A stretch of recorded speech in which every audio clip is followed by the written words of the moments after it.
नमस्ते, मैं आशुतोष और आज मैं कवि संदीप द्विवेदी के द्वारा लिखी गई एक कविता आपके बीच रखूंगा। इस कविता में बताया गया है कि भगवान राम हमारे बीच अपना क्या आदर्श छोड़ कर गए हैं। हम भगवान राम से क्या सीख सकते हैं। जब विपरीत परिस्थिति में हम होंगे तो भगवान राम की कौन सी बात हमारे अंदर एक मोटिवेशन पैदा करेगा। तो चलिए शुरू करते हैं। सहली सारी यातना पर कर्तव्य सर्वोपरि रखा। सहली सारी यातना पर कर्तव्य सर्वोपरि रखा। त्यागशील संघर्ष को जिस तरह जीवित रखा। बोलो कहाँ तक टिक सकोगे यदि राम सा संघर्ष हो, यदि राम सा संघर्ष हो। कल मुकुट जिस पर साजना था, अब उसे सब कुछ त्यागना था। निर्णयों के द्वंद्व से एक बालपन का सामना था। वचन भी था मानना, आदेश भी था थामना। वचन भी था मानना, आदेश भी था थामना। इस तरह सोचो स्वयं को, धर्म में तुम रख सकोगे। बोलो कहाँ तक टिक सकोगे यदि राम सा संघर्ष हो, यदि राम सा संघर्ष हो। प्रजा तो बस राम की थी, दुनिया उसे बस जप रही थी। वचन ही था तोड़ देते, धर्म ही था छोड़ देते। वचन ही था तोड़ देते, धर्म ही था छोड़ देते। पर पीढ़ियां क्या सीख लेगी, राम को चिंता यही थी। आगे की पंक्तियों में कहते हैं कि हो छिन रहा एक क्षण में सब कुछ। हो छिन रहा एक क्षण में सब कुछ, सोचो एक क्षण क्या करोगे। हो छिन रहा एक क्षण में सब कुछ, सोचो एक क्षण क्या करोगे। बोलो कहाँ तक टिक सकोगे यदि राम सा संघर्ष हो, यदि राम सा संघर्ष हो।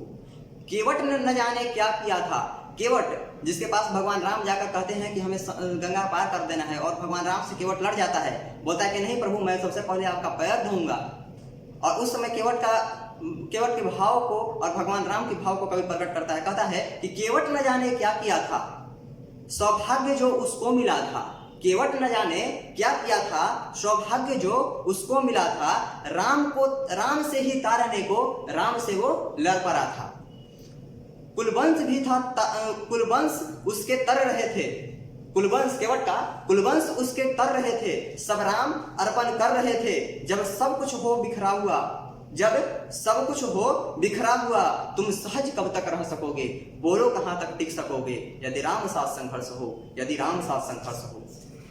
वह तो स्वयं भगवान था। भगवान राम के विषय में कहता है कवि कि वह तो स्वयं भगवान था, फिर भी कहाँ उसमें मान था। वह तो स्वयं भगवान था, पर कहाँ उसमें मान था। किरदार भी ऐसा चुना जिसमें सिर्फ बलिदान था। भगवान राम तो भगवान थे ना, और उनके किरदार को देखिए। शुरू से ही उनके किरदार को आप देखते हैं तो आपको पता चलेगा कि केवल उन्होंने अपने जीवन में बलिदान ही बलिदान किया और हमें उस रास्ते पे चलने के लिए प्रेरित किया।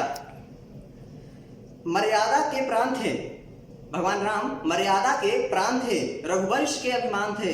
श्री राम के अध्याय से बोलो एक पृष्ठ हासिल कर सकोगे। बोलो कहाँ तक टिक सकोगे यदि राम सा संघर्ष हो, यदि राम सा संघर्ष हो। यह व्यथा इतनी ही नहीं थी, यह व्यथा इतनी ही नहीं है। अब कथा इतनी ही नहीं है, यह व्यथा इतनी ही नहीं है, यह कथा इतनी ही नहीं है। भगवान राम की कथा के 4 पंक्ति में समेट लें, ऐसी कोई बात नहीं है। तो कहा जाता है कि कुछ शब्द उसको पूर्ण कर दे, राम वो गाथा नहीं है। जब तपे संघर्ष में तब हुए उत्कर्ष में। क्या तुम भी ऐसी प्रेरणा अपनी पीढ़ियों को दे सकोगे। बोलो कहाँ तक टिक सकोगे यदि राम सा संघर्ष हो, यदि राम सा संघर्ष हो।